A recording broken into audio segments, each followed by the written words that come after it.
Ребята, всем привет, кто подключился. Надеюсь, еще больше людей подключится, потому что у нас очень интересные люди, очень интересные лекции сегодня. У нас будет сейчас две лекции. Начнем мы с выступления на тему «Путь стартапа с нуля до 1000 клиентов» и в 16:00 «Активы и стоимость IT-бизнеса». Сейчас к нашему эфиру подключилась Александра Герасимова из Москвы, сооснователь и руководитель единого абонемента «Фитмост», спикер стартап-академии Сколково. И сейчас Александра нам расскажет про стартапы, про маркетплейсы, про ее собственный опыт продвижения, создания, продвижения технологических проектов. И, пожалуйста, задавайте свои вопросы. Справа от видеотрансляции есть чат. И я думаю, что в конце, либо вот в ходе выступления Александра обязательно ответит на все вопросы. Пожалуйста, передаю слово Александре. Добрый день всем.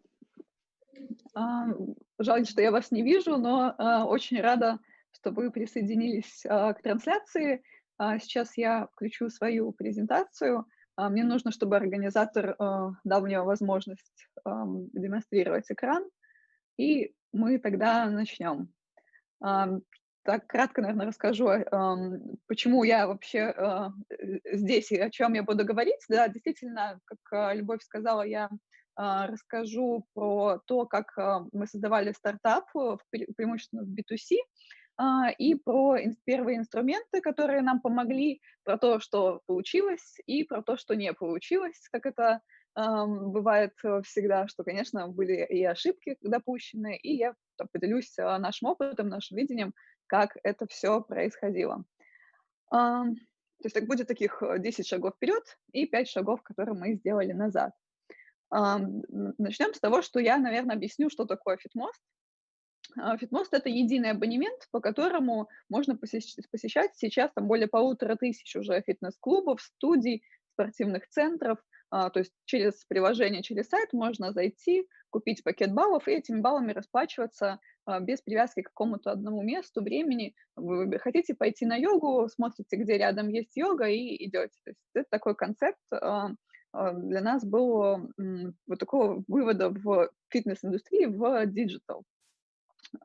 Почему сегодня я здесь рассказываю? Потому что с момента создания мы создали Фитмост в 2016 году. Мы за это время стали крупнейшей площадкой по спорту и фитнесу в СНГ. У нас вот на этом слайде написано 350 тысяч, это уже достаточно старая информация, у нас уже более 500 тысяч записей на тренировки. Также мы привлекли более $1 миллиона инвестиций 2 года назад.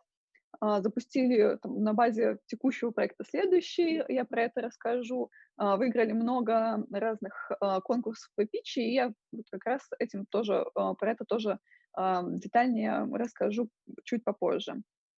В первую очередь, наверное, поделюсь тем, что отличает marketplace от какого-то, там, например, бизнес-интернет-магазина, в том, что вам нужно сразу собрать базу и клиентов, и партнеров. То есть вот такой вопрос курицы и яйца. Потому что никому не нужен единый абонемент в 2 клуба в разных частях города. Должно быть там много разных мест, должно быть разнообразие, чтобы это было можно больше различных занятий, чтобы это было разное время, удобное для людей. И поэтому, конечно, это требует больше усилий. И в первую очередь тяжело было заставить рынок в себя поверить, ну и самому в себя поверить, потому что когда мы пришли на рынок, и я сама вообще никак не была связана с фитнесом, так получилось, что я как раз занималась IT, и мне было в какой-то момент я захотела купить абонемент на фитнес, и было очень странно, что нужно оставлять заявку на сайте, что нужно разговаривать с менеджером, что нужно покупать абонемент сразу на год вперед. Мне показалось, что там, ну, для 21 века это инструмент какой-то уже устаревший, и что здесь должно быть что-то меняться. И когда мы пришли в фитнес-клубы, в студии, я почему-то думала, что все воспримут это как там «ура, класс», и там все будут очень рады. это, конечно, было абсолютно не так. Никому это не было нужно. Вот один из самых сложных периодов, который у нас был, это вот подключение первых партнеров. По сути, мы там реально уговаривали попробовать, с нами работать. При том, что, партнеры нам не платят. Наоборот, мы работаем за счет комиссии. Вот, поэтому мы никому ничего не продавали. А если бы продавали, то, мне кажется, это было бы, еще более тяжелым, этапом. Вот после того, как мы собрали 40 партнеров, мы уже решили запускаться и столкнулись со следующей, историей того, что, как индустрия, она не зря вот не было таких решений, и мы были уверены, что, мы проинтегрируемся с CRM-системой, фитнес-клуба, студии, и, что все будет вот удобно, туда будут падать бронирования, и люди будут, эти бронирования подтверждать. Что случилось на практике? То, что оказалось, что CRM-системы, по сути, по фитнесу, они есть, но практически очень мало кто им пользуется, нет лидера рынка, и нам пришлось еще уделить много времени, чтобы сделать решения для фитнес-клубов и студий, и их тоже приучать и диджитализировать. Это было очень важно, потому что, да, мы начали с того, что мы колл-центром обрабатывали все заявки, за все записи клиентов, но дальше, это было бы совершенно там невозможно даже представить, это могло бы работать, например, на тысячах записей, как у нас это сейчас. Что мы сделали так? Первое — это то, что мы, сосредоточились на том, чтобы было как можно легко попробовать новый абонемент. Мы тестировали разные идеи, и если у вас там в вашем бизнесе тоже, там есть, такой некоторый барьер на вход, то есть еще никто не знает, что это такое, подходит им этот продукт, не подходит, то обязательно подумайте про то, как, вы сделаете акцент на первую покупку. Мы пробовали все. То есть у нас была задача попробовать максимальное количество, каналов. Вот у меня написано: "Включая дурацкие акции с кофейнями", и вот найти свое. Вот это было тоже очень важно. Вот, например, если брать, пример с кофейнями, это неудачный пример, потому что, мы договорились, когда запуск, мы договорились о том, что, с одной из крупнейших сетей кофеен в Москве, о том, что вместе с кофе они будут выдавать флаер на скидку. Это было 8 000 флаеров. Я, поскольку не вожу машину, я их сама развозила там по кофейням разных, естественно, по всей Москве. В общем, мы, потратили очень много сил и времени. И вот я обычно спрашиваю у тех, кто меня слушает, как вы думаете, сколько, людей активировали промокод, из вот этих 8 000? К сожалению, не могу сейчас, спросить, увидеть вас, ну, поэтому сразу скажу, что ноль. Вот не было ни одной активации. Мы даже сначала подумали, что это, наверное, связано с тем, может быть, что у нас промокоды не работают. И, я сама зарегистрировалась, ввела промокод. И, в общем-то, так до сих пор и осталась тем единственным человеком, кто ввел этот промокод. Но были хорошие, решения. Мы стали больше идти вот от меньшего к большему, то есть идти в более узкую аудиторию, которая с большей вероятностью заинтересуется нашим продуктом. Мы стали стали партнерами в забегах, в мероприятиях, где люди уже занимаются спортом, соответственно, у них уже там есть интерес, и они, больше готовы воспринимать продукт, чем просто, выходить на широкую аудиторию и пытаться рассказать об этом всем. Второе, что, сделали, правильно, это пошли против, ветра. Вот, потому что все фитнес-клубы примерно, это, кстати, их отличие пока что в России от Запада, то, что все примерно, имеют одинаковое позиционирование. Любую вот вбить любой фитнес-клуб, там в сайт зайти, это будут люди с позами вот с такими, с кубиками. И мы поняли, что вот, мы не про это. Мы будем делать проект, для людей, не которые там, хотят обязательно себе кубики, у нас будет другое позиционирование, связанное с тем, что, у нас будет нормальный обычный сервис для людей, которые не про похудение, не про накачай, кубики, а того, что ты занимаешься спортом, чтобы получать удовольствие, чтобы классно себя чувствовать и, ну, просто получать хороший сервис.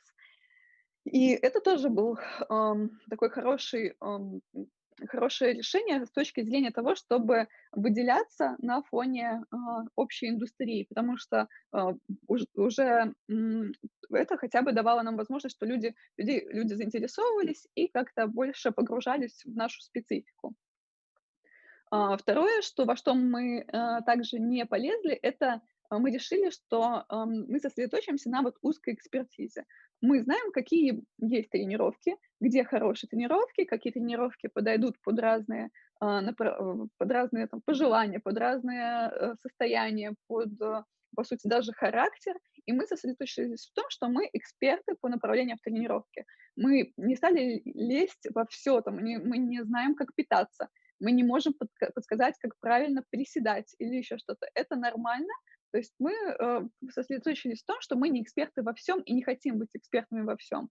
Это дало нам тоже какую-то возможность того, что люди там также даже, например, охотнее подписываются на нас в Инстаграме, потому что у нас достаточно, он свой контент, он уникальный контент, и на фоне вот общих какой-то массы тоже, опять же, выделяется.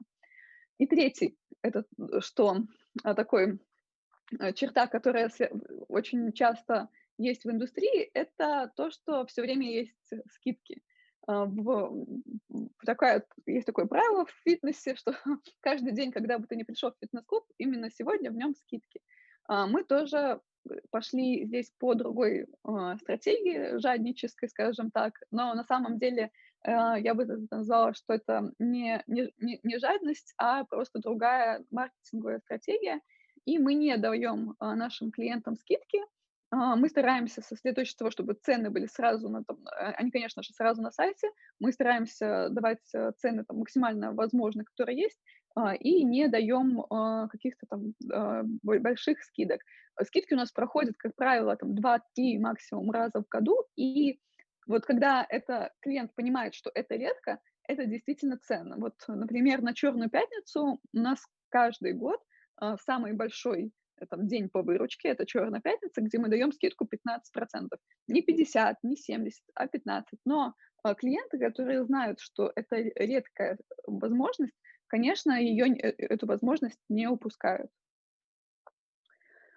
Также важно не давать клиентам уходить, и помнить, что привлечь нового клиента сложнее и дороже, чем удержать старого. Мы очень много над этим работаем, мы специально отслеживаем это, выстраиваем аналитику и следим, чтобы у нас был высокий процент повторных покупок. Это там, то, без чего совершенно невозможно представить рост. Если вам все время нужно покупать, условно, новую аудиторию, новых клиентов, и к вам не возвращаются, у вас низкая частота возвращаемости, то это значит, что в какой-то момент вам, во-первых, становится это все дороже и дороже, и в какой-то момент вы можете вычеркнуть даже всю свою аудиторию и достичь вот этого потолка. Поэтому очень важно, чтобы был хороший сервис, была хорошая обратная связь и была хорошо настроена цепочка коммуникации с уже вашим действующим клиентом. Потому что часто бывает, что продали и все, и на этом вопрос решен. Вот это лучше поменять и сделать коммуникацию уже в том числе и по поддержке клиентов. Также это открывание новых каналов. Когда мы запускали, мы понимали, как будет работать наш абонемент, но на самом деле в ходе уже там, первого года возникло очень много новых каналов, и сейчас их тоже с каждым годом все больше и больше новых возможностей, и надо постоянно их искать, потому что зависимость от какого-то одного канала — это не очень хорошо. Чем больше у вас каналов продаж, тем, соответственно, лучше. Вот как пример, мы вообще не думали о том, что Fitmost станет B2B площадкой. То есть у нас сейчас немало корпоративных клиентов, которые закупают наши абонементы своим сотрудникам и выдают в качестве премии, в качестве такой программы лояльности, в качестве программы по оздоровлению. И сейчас все больше компаний начинают понимать, что проще сотрудников уже там не лечить, лечить, конечно, тоже, но гораздо проще оздоравливать, и это гораздо полезнее, и тоже начинают интересоваться. И здесь мы таким выступаем, как сервисом одного окна. Совершенно неожиданное решение, мы себя в этом не видели, И это там то, что уже в ходе такого первого года вот активной работы начинают формироваться какие-то ответвления, и на них тоже всегда стоит обращать внимание. Вот, например, в этом году мы стали запускаться в суперэпах. Если открыть приложение Тинькофф, нажать там сервисы, то вы увидите, что там на первой странице есть Фитмост. Это тоже совершенно там новое для нас направление. Еще был, например, в 2017 году, вот через год, мы решили, что там, где еще мы можем продаваться. То есть, в принципе, всегда стоит вопрос, где еще мы можем продаваться. И одно из таких решений было, почему бы не попробовать наши сертификаты подарочные разместить. Есть очень много сайтов, магазинов подарков. И мы разместились там по всем этим магазинам, и не продавалось ничего. Мы про это уже давно забыли. В январе этого года, то есть спустя 2 года, 3, к нам пришла какая-то компания, одна из тех, с кем мы размещались, говорит, что: "Ребята, там мы вот у нас, есть покупатель там ваших сертификатов, там, по-моему, в районе то ли 50, то ли 100 тысяч рублей. Вот, там мы у вас, их покупаем".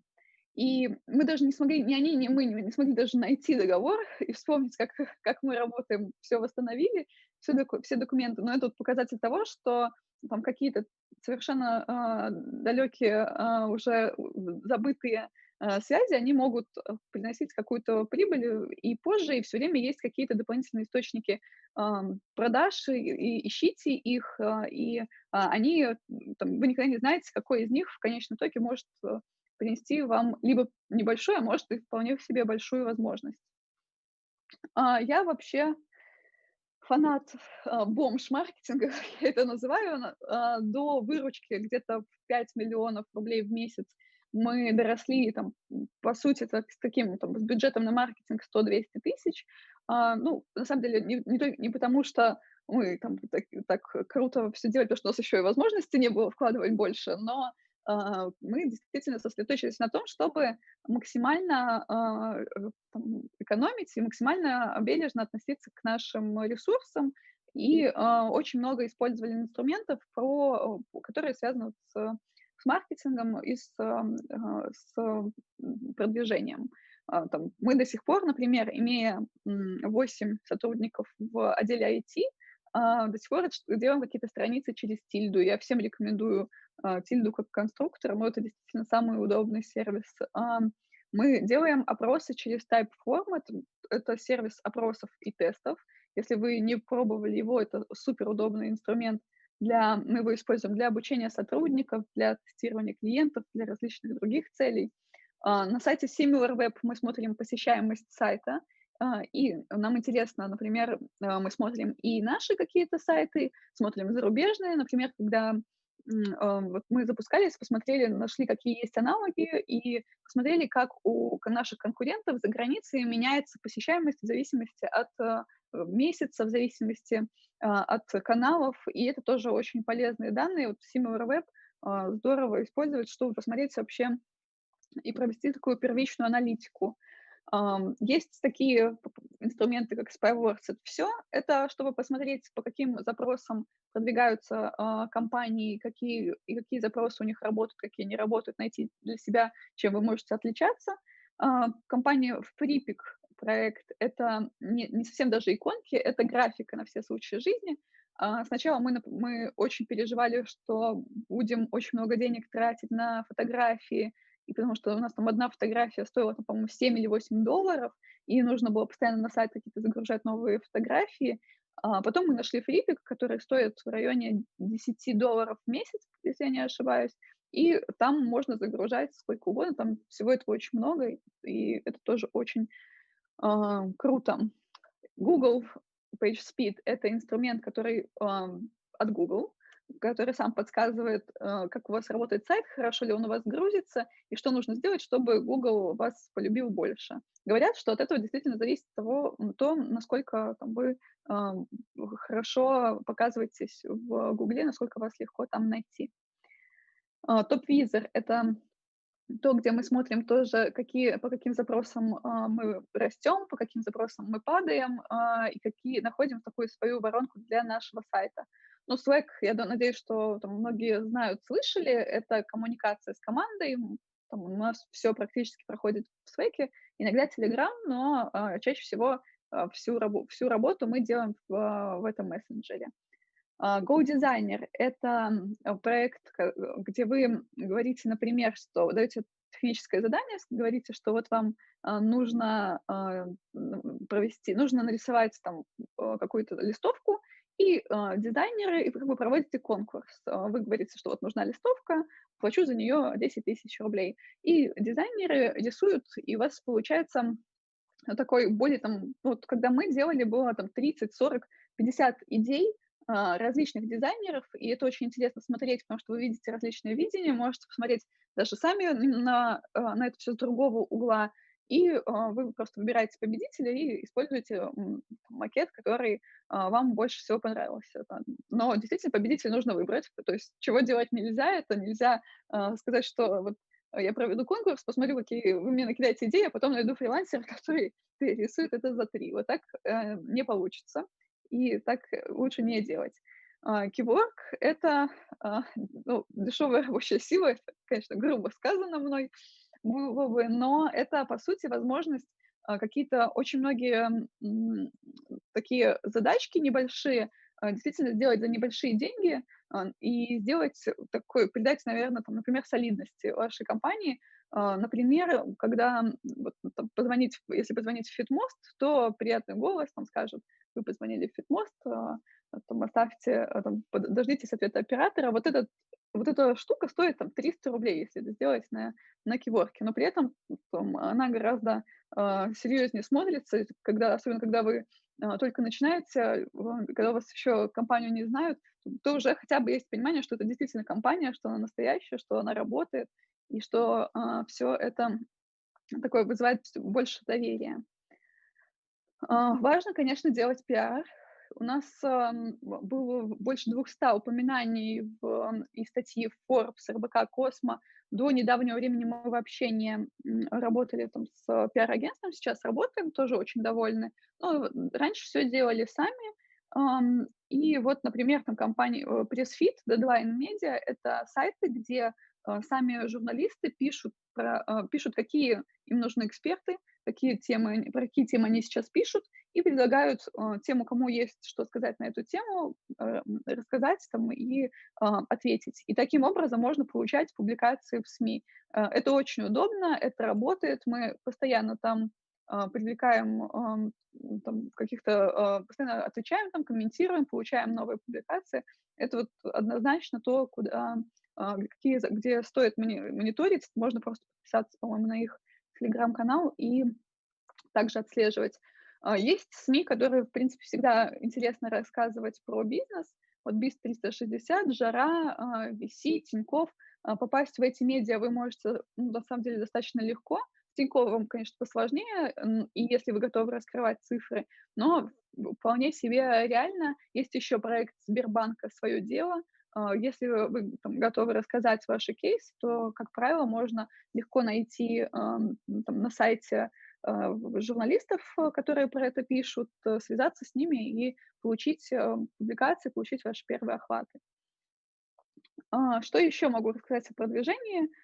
Очень важна коллаборация, то есть для нас это было всегда, чтобы гораздо проще расти с кем-то вместе. И у нас есть железные правила того, что у нас в месяц минимум 5 каких-то партнерских активностей должно быть. Это может быть конкурс, это может быть обмен рассылками, это может быть какое-то мероприятие, но все время нужно быть с партнерами на связи и переливать вашей аудитории. Например, там, в нашем случае мы много работаем с зожными какими-то продуктами, с брендами спортивной одежды, с косметикой. И всегда есть какие-то смежные области, у кого примерно такая же аудитория, и хорошо ей прям обмениваться и оставаться таким образом. Это совершенно получается, по сути, бесплатно. Конечно, не надо идти сразу к большим, мы так тоже сделали. И, конечно, первое, там, кому мы написали, там, Адидасу, Nike, что давайте сотрудничать. У нас было 3 подписчика, но это не работает. Конечно, надо выбирать тех, кто примерно с вами в одинаковых состояниях. А, Дальше это постоянный бартер. если у вас есть возможность что-то делать по бартеру, всегда старайтесь это сделать по бартеру. Вот что мы только не находили по бартеру. У нас там фотографы по бартеру, питание там бывало по бартеру. У нас даже ведущий на корпоратив новогодний был по бартеру. Поэтому, если есть какая-то возможность какой-то свой продукт, ну, точнее, заплатить за какую-то услугу своим продуктом, то обязательно ищите таких возможностей. Там, вот, там, как показывает практика, это может быть совершенно все, что угодно. Там, например, мы с кинотеатрами как-то работали по бартеру, то есть мы предоставили наши абонементы, а в кинотеатрах показывалась наша реклама.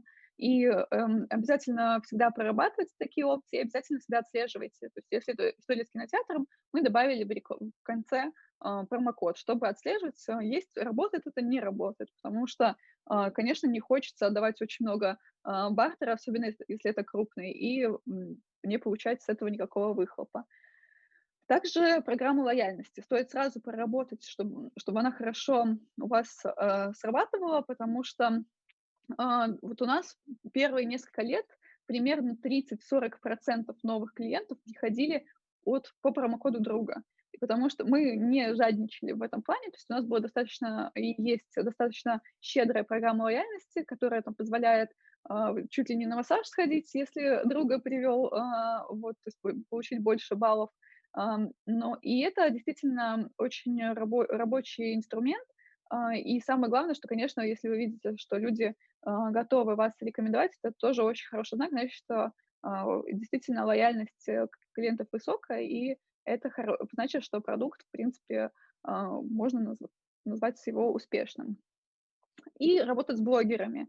Мы никогда не платили блогерам. Это там, наш тоже такой на данном этапе, по крайней мере, выбор, потому что нам кажется, что блогеры, которые именно занимаются тем, что работают блогерами, это как бы для них с ними работать сложнее с точки зрения рекламы.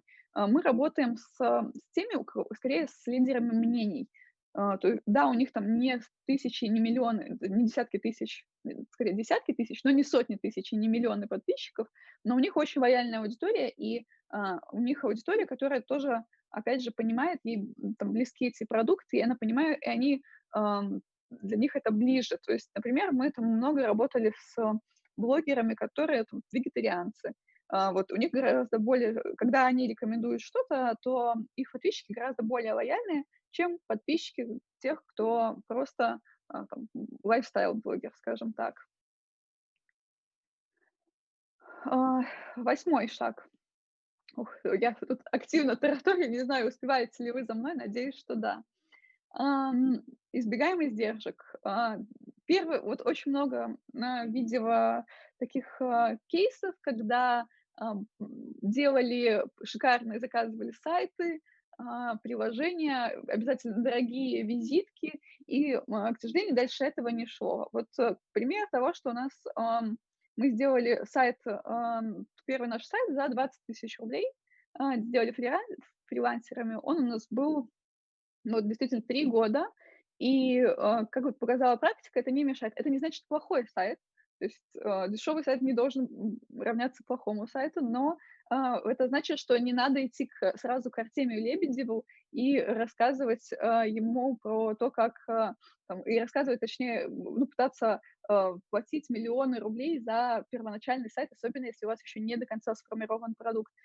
Выбирайте нормальных, качественных, но экономных каких-то поставщиков, потому что очень часто, особенно в начале, вам придется очень много менять, и вполне вероятно, что даже там перерисовывать, поэтому не пытайтесь тратить на это много денег, это правда того не стоит. Еще тоже отличие начала стартапа, вот тоже там продолжение того, что надо искать специалистов сначала широкого профиля. Пусть они не будут такие, там, так круто, детально знать какие-то процессы, но они смогут взять на себя сразу несколько задач. То есть у нас там, вот, например, была девушка, которая занималась, по сути, мы назвали эту позицию стартап-менеджер, она занималась и подключением студий, и маркетингом. И вот был и мой партнер, например, Денис, он занимался также подключением студии и развитием бизнеса. То есть каждый брал на себя несколько функций, поэтому сначала лучше выбирать людей, которые много работают и быстро схватывают, готовы достаточно быстро чему-то научиться, у них нет барьера какие-то брать на себя новые задачи и осваивать новые инструменты. Тоже очень важно привлекать стажеров. Это у нас есть сайт greenterm.ru. Я, к сожалению, не знаю, как он работает вне Москвы, но мы неоднократно находили там стажеров. Вчера у нас вышла девушка, новая стажер. Мы очень вообще любим привлекать стажеров и активно, как правило, у нас все остаются с нами всерьез и надолго, и это такой очень только позитивный опыт от стажировок получаю, поэтому пока, к сожалению, стараемся брать не больше одного стажера в год, потому что просто не хватает ресурсов на обучение и на такое, чтобы быть все же стажером нужно первое время заниматься, скажем так. Но я очень надеюсь, что по мере роста мы будем увеличивать количество стажеров, потому что это здорово, когда в компании с нуля формируются наши культурные ценности, наши форматы работы. Это на самом деле проще, чем переучить человека, который упрямо привык что-то делать в другом виде. И работаем с сообществом. В России не было сообщества для малого и среднего бизнеса в фитнесе. Я ходила на все конференции, которые нашла, и чаще всего это такие крупные фитнес-клубы о крупных фитнес-клубах. И мы решили сделать свой проект, назвали его VR Studios. Это телеграм-канал, это чат, где мы объединили владельцев небольших студий, фитнес-клубов, мы переводим для них статьи, мы рассказываем им про инструменты, потому что неправильно думать, если что маркетплейс или что агрегатор может сидеть сверху где-то, и что происходит в индустрии, его не должно волновать. Это неправда, потому что в любом случае успех этого рынка, он зависит от вашего результата, точнее, ваш результат зависит от успеха этого рынка. И чем больше вы растете, развиваетесь, тем больше растет, развивается индустрия. И наоборот, если вдруг индустрии плохо, не может быть такое, что вам будет от этого хорошо. Нам тоже очень выгодно, чтобы открывалось больше фитнес-клубов, больше студий, чтобы наши партнеры росли и развивались. Поэтому мы активно этим занимаемся. Тут появилась небольшая какая-то клякса на экране, к сожалению, не знаю, как ее убрать. Но надеюсь, что все видно. Избегаем клиентского экстремизма. Да, это то, что активно срабатывает в B2C в определенный момент, что каждый раз каждый месяц мы сталкивались с той или иной попыткой как-то обмануть систему, попробовать, что если и какие-то внести, скажем, воспользоваться какими-то уязвимостями, которые у нас есть. Например, такой пример, к сожалению, грустный, того, что мы договорились с одной из благотворительных площадок о том, что за каждое пожертвование пользователи получали бонус в виде бесплатной тренировки. Что мы не продумали, о том, что нужно было сделать минимальную сумму пожертвования. В результате, к сожалению, были люди, которые делали пожертвования по 1 рублю и набирали себе по 100 тренировок. И это, конечно, нам пришлось эту программу быстро закрыть, хотя идея была классная, и это мы, например, совершенно не подумали. Поэтому стоит предусматривать любые варианты, какие находить слабые места в вашей платформе, чтобы не попасть в такие истории. И, конечно, были разные случаи с клиентами, когда вы сервис, у вас бывают какие-то конфликтные ситуации, очень важно, чтобы было четкие прописаны правила и четкое объяснение. У нас были случаи, когда, например, нам писал клиент, что если вы мне не дадите скидку, я про вас напишу плохой отзыв в Фейсбуке. Конечно, на такое нельзя реагировать.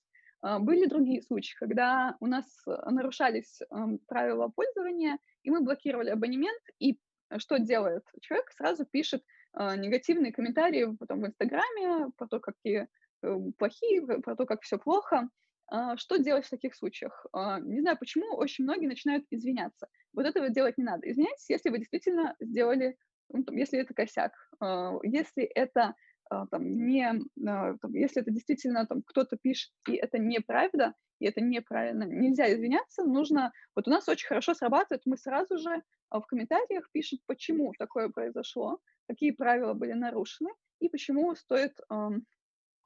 важно этого не делать. И люди другие, когда это видят, они, во-первых, понимают, что комментарий, как правило, все же не совсем, ну, такой честный, и они также понимают, что так делать нельзя. Это очень полезная история. Но на самом деле 9 из 10, когда так делают, просто свои комментарии удаляют. Теперь про ошибки. Начали с крупных партнеров. Мы сразу подумали, что проще подключить сети фитнес-клубов, ну, так будет быстрее, чтобы активно расти, чем подключать каждую отдельную студию. Это неправда. Подключить 50 маленьких студий фитнес-клубов гораздо проще, чем подключить одну сеть с 50 фитнес-клубами. Это разница, к сожалению, в разы. Гораздо проще начать с маленьких, хороших партнеров и переходить к большим. Вот потому что с большими фитнес-клубами, с некоторыми у нас, например, были договоренности, которые мы согласовывали около года. Точно так же, если у вас там интернет-магазин или какой-то другой, где у вас есть партнеры, поставщики, подрядчики, то выбирайте, не идите к самым крупным сначала, выбирайте тех, с кем вам быстрее получится получать выручку. Второе — это не изучили уровень цифровизации студий. Про это я уже рассказала, что пришлось разрабатывать свой кабинет для студий и свое решение. Это, кстати, на несколько месяцев нас затормозило. Третье — это полезли не в свой бизнес. Иногда кажется, что вот все, что рядом, оно как бы похоже, и мы тоже в этом во всем можем разобраться. В первый год нам пришла идея, что наш продукт будет классно работать в бьюти-боксах таких, что нужно сделать бьюти-бокс с товарами по здоровому образу жизни и, конечно же, туда поместить фитмост. Мы продали 0 боксов, хотя купили 500, и мы закупили все, потому что мы вообще не изучили, как работают вообще боксы, как работает этот бизнес. Мы посчитали, что что мы все знаем, в принципе, что все примерно понятно. И, в общем-то, как результат, конечно, это мы потратили много денег. По-моему, потратили тогда чуть ли не весь бюджет наш на осень. И вот это, конечно, было обидно. И самое главное, что мы потратили кучу времени, потому что мало того, что мы не подумали про продукт в этом случае, мы и не поняли, как его реализовывать, потому что мы были уверены, что мы его сейчас начнем продавать на рождественских выставках, которые проходят перед Новым годом. И мы пошли на все эти выставки, а в результате оказалось, что на этих выставках средний чек совершенно небольшой. И поэтому у нас цена наших боксов была несколько тысяч рублей. И получилось то, что я смотрела, и целый день пыталась продать эти боксы, и у нас никто не покупал, был вообще полный ноль. А рядом люди с переводными татуировками просто зарабатывали сотни тысяч за эти дни. И это был, конечно, такой для нас правильный урок того, что есть то, что мы умеем делать. Мы умеем делать IT-бизнес, и не надо лезть в другие отрасли, особенно если вы в них не разбираетесь. Тоже ошибка, то, что мы отдали бухгалтерский учет на аутсорс, и потом его очень долго восстанавливали. Нам пришлось несколько лет, по-моему, 1,5 года все заняло, чтобы восстановить начальный бухгалтерский учет. Мы пересдавали всю отчетность и потратили очень много сил, и это можно было бы избежать, потому что действительно примерно было понятно, что у нас очень часто в этом сервисе менялись бухгалтеры, и очень часто менялись люди, которые были ответственные. И, в принципе, где-то в глубине души я понимала, что там, наверное, где у нас в бухгалтерии не очень порядок. Но все была занята текущими задачами, операционками, и думала, что окей, позже разберусь. Это неправильно. Если чувствуется, что есть какая-то проблема, надо ей заниматься, потому что потом это обойдется гораздо дороже. И мне кажется, что в случае, например, с бухгалтерией, здорово подойдет просто отдельный бухгалтер, который ведет бухгалтерию, особенно если он есть по рекомендациям. Также, но есть и хорошие эксперименты с аутсорсингом у нас. Например, у нас до сих пор сервис по аутсорсингу юристов, и мы очень довольны. И пиар. Вот, то есть тут тоже у нас есть и хорошие кейсы. А, Распылялись в идеях. Да, это тоже был очень важный, такой момент, и он, на самом деле, очень во многом, повлиял на развитие Фитмоста того, что, там мы запустили продукт, мы уже там начали расти, и было, такое непонимание, куда дальше, его направить. То есть куда дальше, чем начать заниматься. То есть мы думали, а может быть, нам пойти там запускать какие-то новые направления, а может быть, в города больше выходить. И было там, больше, наверно, 5 или 6 направлений, в которые хотелось идти, и не до конца понимали, на чем сделать фокус. Мне там помогло обучение в Сколково, потому что я вот туда пошла с конкретной целью того, чтобы определить стратегию и не кидаться на все подряд, а сфокусироваться на том, что действительно нам сейчас необходимо. И мы просто выбрали, тот путь, который там, все остальные, многие из этих путей, у них была общая черта, что они требовали еще больше ресурсов. А правильный был выбрать тот путь, который, не забирал бы гораздо больше ресурсов с выхлопом когда-то, наоборот, давал бы нам какие-то дополнительные ресурсы, чтобы мы дальше развивали продукт. И, в общем-то, тогда вот мы решили пойти в корпоративное направление, и оно теперь у нас одно из ключевых. А, Итак, через 2,5 года активной работы мы привлекли раунд инвестиций. Многие на этом думают, что все, там дальше жизнь бьет ключом, и все становится хорошо. Ну, во-первых, скажу, что первый мой восторг по поводу того, что что мы привлекли раунд, длился буквально несколько секунд. Вообще, это, конечно, такое эпичное событие, там, когда вот это вот вы получаете смс-ку от банка, что у вас вот падает этот транш. Просто вы там пересчитываете нули и визжите. В общем, короче, лучше это сторонним людям лучше это не видеть. И длилось это реально меньше минуты, потому что я получила сразу же следующую смс-ку, которая говорит о том, что наш счет заблокирован.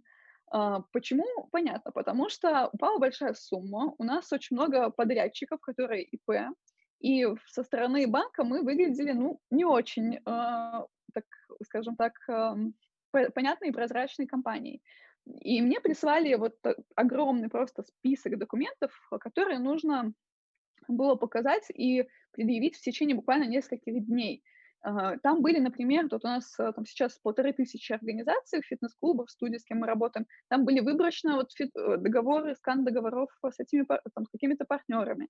Там были выборочно документы, закрывающие по определенным платежам. То есть это был такой прям очень большой список документов. И если бы у нас был бардак в этом всем, если не обращать на это внимание, то ну, были бы, наверное, там более там, какие-то тяжелые последствия в плане блокировки счета на долгое время, пока это все бы разбиралось. И в результате ну, как бы вы, получается, только начинаете вот, отношения с инвестором, и вы бы не могли идти по вашему плану, вот, потому что там, вот, у вас заблокирован счет. Наверное, это не то, с чего хочется начинать отношения с инвесторами.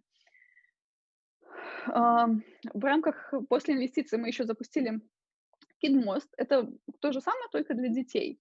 Это такой как подпроект. Плюс его запуск того, что можно вообще низко запустить, то есть низкие косты, расходы на запуск. Есть много смежных партнеров и клиентов, то есть у вас уже есть экспертиза. По сути, вы такой делаете себе дополнительный мини-проект в проекте. Это такое неплохо с точки зрения того, что это можно действительно достаточно быстро сделать. Есть и минусы, потому что там надо понимать, что это всё не будет так просто. Вот эта история по накатанной, она все равно не работает, если вы идете в другой немножко рынок, в специфику, если у вас немножко меняется клиент. Вот там у Фитмоста клиенты, как правило, не имеют детей, они более молодые, либо дети еще небольшие. У KidMost, соответственно, дети постарше, поэтому аудитория разная и специфика своя. Поэтому если вы запускаете какое-то дополнение к вашему основному продукту, к вашей основной компании, следует это все учитывать. И такой самый важный момент, который у нас был в прошлом году, это смена бизнес-модели. Мы очень хорошо, активно росли, и это было очень таким сложным решением, когда вы вроде бы растете, у вас вроде бы все хорошо, но вам в какой-то момент приходится просто поставить все на стоп и перейти, ну, на совершенно новую модель. Мы понимали, что там мы потеряем часть клиентов. То есть как у нас раньше работала модель того, что у нас была фиксированная цена абонемента и безлимитный абонемент. Но мы не могли там добавлять какие-то там дорогие места, мы не могли увеличивать количество мест. То есть мы упирались вот в эту стоимость и в эту модель. Потом мы перешли на систему баллов. Система баллов получилась то, что если человек хочет ходить немного, он покупает абонемент подешевле. Если он там хочет ходить побольше в дорогие студии, он покупает абонемент подороже. Ну и в среднем, конечно, немножко, там, особенно для тех, кто ходит часто, стоимость абонемента поднялась. И было очень сложно принять это решение, потому что вот с точки зрения там стартапа и выручки, все было очень классно. Что падало, падала маржинальность. И мы понимали, что в какой-то момент мы можем начать вообще уходить в минус. Поэтому смотреть на то, как мы сильно растем и в то же самое время теряем деньги, очень не хотелось. И мы понимали, что это в горизонте там, года случится, если мы это не сделаем. Поэтому, да, было принято решение просто полностью поменять бизнес-модель. Что нужно сделать? Нужно подготовиться к такому заранее. Мы выбирали самое непиковое время для того, чтобы перейти в бизнес-модель. Мы продумали ответу и таблицы возражений. Мы продумывали преимущества, потому что мы понимали, что это очень тяжелый период для клиентов в первую очередь. И, конечно, нужно сразу говорить об этом и с инвесторами. Мы тоже сразу сказали, когда еще на этапе, когда мы общались по поводу инвестиций, что мы будем менять бизнес-модель, чтобы это не было сюрпризом. Об этом нужно говорить вообще о всех каких-то сложных периодах, которые у вас, скорее всего, будут. Лучше говорить инвесторам, чем раньше, тем лучше. И, соответственно, мы получили очень много негатива, конечно же, было больше 500 комментариев. Люди нас били. Вот. И на самом деле это показатель того, что многие вот из этих людей, они остались нашими клиентами. Действительно, изначально на перемены очень мало кто хорошо реагирует. И это не в нашей крови любить перемены. И поэтому там изначально действительно такая волна негатива. Но это показатель того, что все проходит, и действительно переход на эту новую модель позволил нам просто кратно расти, кратно улучшить наш сервис, увеличить количество наших партнеров, но в момент, когда самого перехода, это действительно было очень и очень тяжело.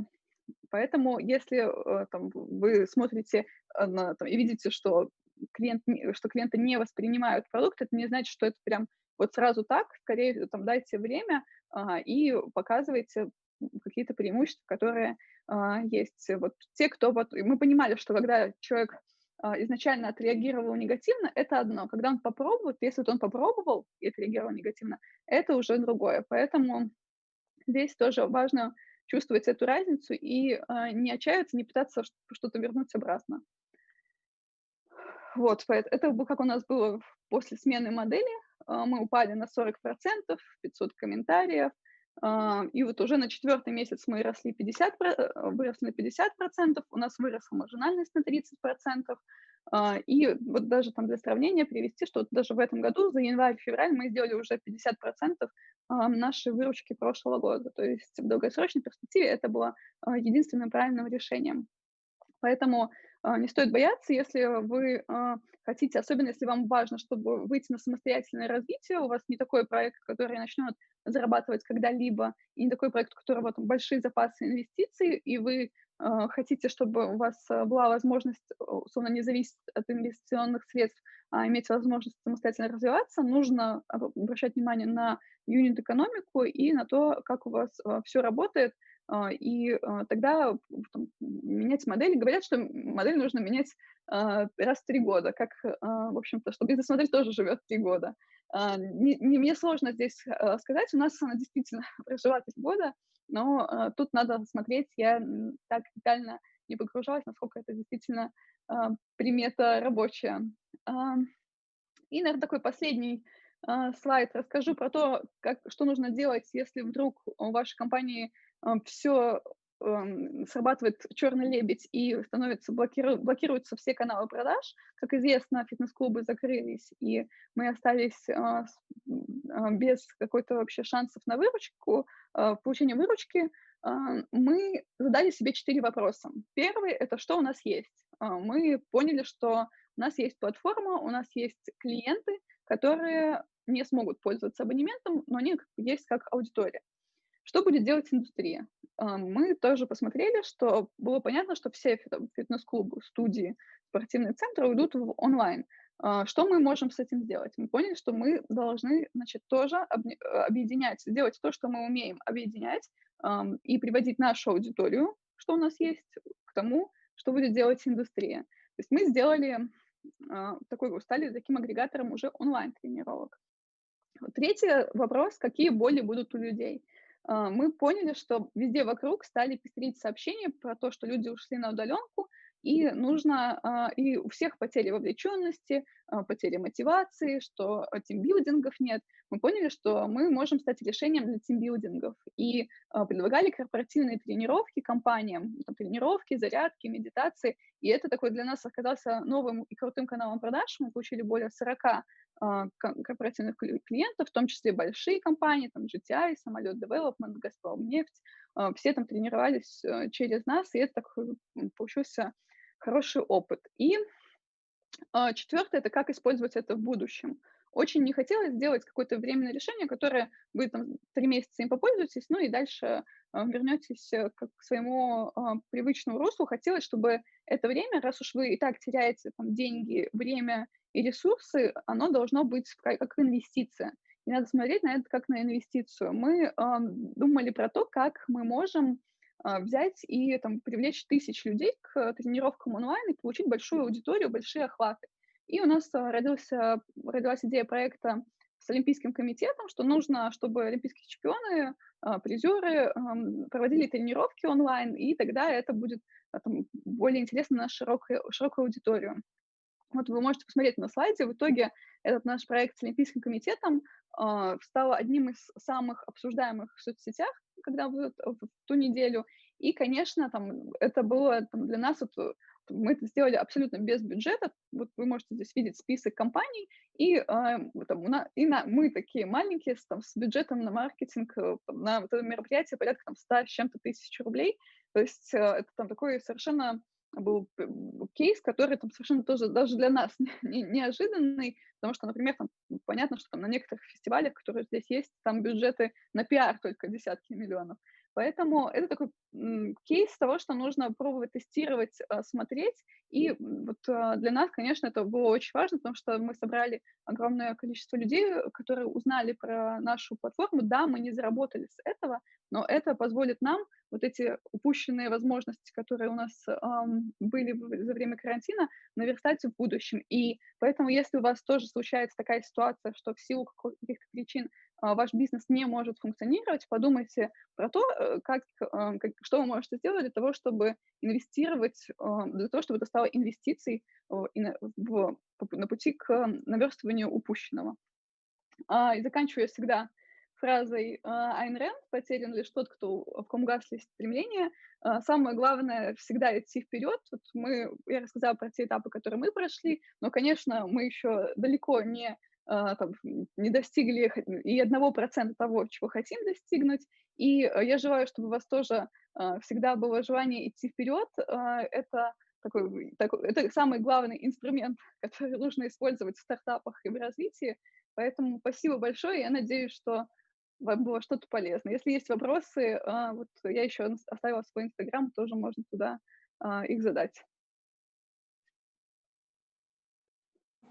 Да, спасибо, Александра. Поступил вот вопрос в чате. Так, да. Сейчас я остановлю. Да, вопрос про блогеров. То есть через Инстаграм вы привлекаете блогеров или через другие соцсети? Ну и еще какие есть каналы продвижения более эффективные? По каналам мы пробовали GetBlogger. Он работает, то есть это такая платформа, как агрегатор блогеров.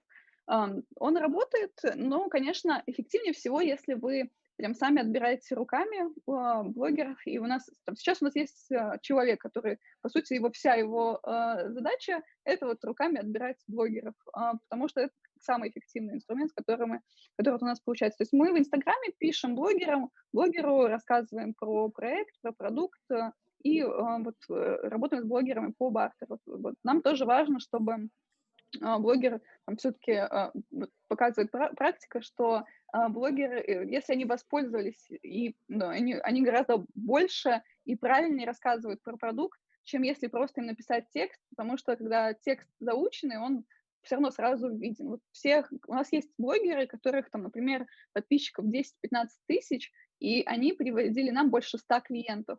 Это вот как раз за счет того, что они действительно очень много ходили сами, тренировались, и не просто там получили по бартеру, потому что они вот ходят везде и предлагают себя по бартеру, набирают кучу бартера, и потом какое-то там делают общее сообщение в сторис. А было видно, что это такая, по сути, нативная интеграция. Вот если у вас... Вот лучше искать таких блогеров. И если, конечно, нужно всегда их отслеживать, эффективность. Если у вас есть возможность вводить промокоды, всегда давайте каждому блогеру отдельный промокод, потому что там какие-то блогеры могут совершенно... Вот, аудитория ничего не показывает. Даже если у них одинаковая вовлеченность, лайки, вот на нашем примере это такой... Видно, что совершенно ни о чем не говорит, очень зависит от того, как будет представлена компания, как будет представлен проект, что будет сказано, поэтому здесь важно вот как раз тоже понимать, с кем дальше продолжать работу, а с кем там не очень. И, например, вы можете понять, что у вас блогеры, которые, например, там, блогеры-домохозяйки приводят больше клиентов, чем там блогеры-спортсмены. И таким образом вы можете выбрать более узкую аудиторию и уже пойти по тем, кто с большей вероятностью приведет вам клиентов. Спасибо. Есть ли у участников еще вопросы? Так, вот пишет Роза, что есть вопрос. Роза, если есть... Здравствуйте. Здравствуйте. Меня зовут Роза, я работаю в агрегаторе образования «Скиллометр». Мы сейчас запускаем свою платформу, и у меня есть вопрос про вашу систему экспертности. У вас прямо на сайте FitMost я вот видела очень интересная система, как звездочек, как у отелей. Прям вот свет есть, душ есть, и вот эти системы очень интересно, вот как вы ее реализовали, как вы договорились о том, чтобы они предоставляли вот эту информацию и так далее. Так, получается, вот на самом деле звездочки, они складываются не из того, есть ли душ или нет. То есть есть ли определенные удобства, мы просто показываем, чтобы было понятно, там, брать ли с собой полотенце, брать ли с собой воду. То есть это такой как отдельный отдел. А второе, это, да, система рейтинга. Мы сделали так, что у каждого клиента после того, как он сходил на тренировку, спрашивается отзыв, понравилось ему или не понравилось. То есть это то, что вы сходите на тренировку, вы сразу, в следующий раз вы зайдете в приложение, у вас обязательно спросят, как была тренировка. Это очень хороший инструмент для того, чтобы, во-первых, вы собираете сразу же много отзывов, потому что если вы не спросите, сами клиенты не будут их оставлять. Когда у нас было такое, что можно было просто зайти и оставить отзыв, никто этого не делал. Когда вы дадите возможность легко и быстро это сделать, люди действительно начинают оставлять отзывы, и сейчас у нас их там больше 80 тысяч, мы активно за ними следим, это очень хорошая также система для вас аналитики, то есть вы смотрите, что там пишут люди, вы понимаете, что для них важно. Кто-то там пишет больше про тренера, кто-то пишет больше про то, там, что в студии очень красиво. И вы таким образом можете отслеживать, какие факторы влияют на принятие решения пойти в одно место или пойти в другое, и какие вам нужны партнеры, чтобы клиенты больше хотели входить и пользоваться. То есть это вот у нас система вот как раз вот техоценок, она и отзывов, она вот именно действует в первую очередь для этого. И действительно, это очень важный инструмент для новых клиентов. Практически все, вот мы делали опрос, практически все перед своим первым занятием в каком-то месте смотрят отзывы. То есть здесь это вот, там, если нет отзывов, то там, это сразу вызывает определенный барьер, потому что, а почему их нет? Может быть, туда никто не ходит, а если туда никто не ходит, может быть, там плохо, поэтому это тоже очень важно показывать, что там есть движение, что там есть что есть люди, которые туда ходят, тогда у людей возникает больше желания тоже это попробовать. Хорошо, спасибо, что вы так подробно ответили. Очень хорошая Спасибо система, особенно вот эти вот значки, потому что, это реально важно, даже вот когда люди выбирают, какой пойти онлайн-центр, там, офлайн, устроить ребенка какой класс. Они думают про свет, про количество воздуха в помещении, там, про то, сколько там бывает парт, сколько будет людей на квадратный метр. И вот это тоже важно понять, и вот эти значки могут помочь выбрать. Да, то есть, например, в нашем случае, как мы выбрали вот важные критерии, которые действительно важны для клиентов, и сразу же, когда мы добавляем впервые нашего партнера на сайт, он обязан заполнить, вот есть у него это, нет. И, то есть без этого он не появится на сайте тогда, и получается, что у нас всегда есть эта информация, и у клиента сразу есть понимание, что ожидать.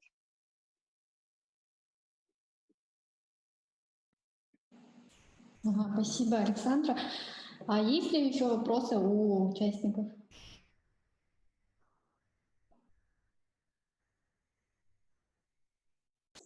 Так, ну думаю, что вопросов нету. Тут не пишут. Александра, вам огромное спасибо, что с нами посотрудничали. И я желаю вам от имени всей нашей команды организаторов Sky Innovation больших успехов вашему проекту. Спасибо большое, спасибо всем слушателям. Тоже желаю всем больших успехов, хорошего роста и чтобы всегда была мотивация и силы на достижение всех целей. Всем спасибо большое, до свидания.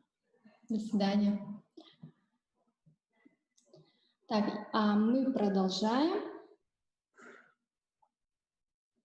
У нас сейчас подключение из Санкт-Петербурга, из Кировского завода. Подключился к нам Игорь Ярунов, инвестиционный менеджер Кировского завода. Игорь, пожалуйста, вам слово. Да, добрый день. Добрый день.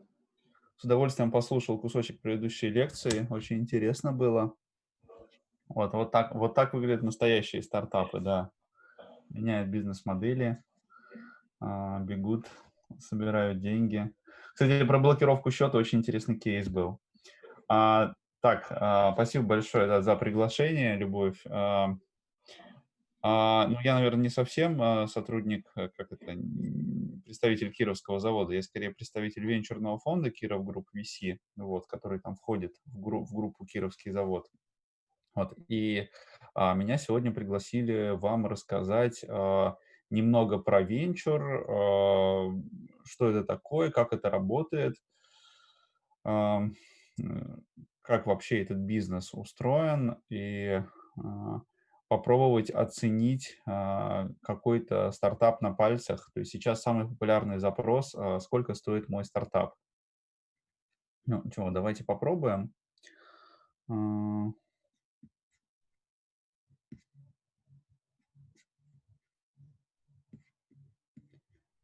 А можно мне разрешение расширить свой экран? Есть у меня? Ага, есть. Все, спасибо большое.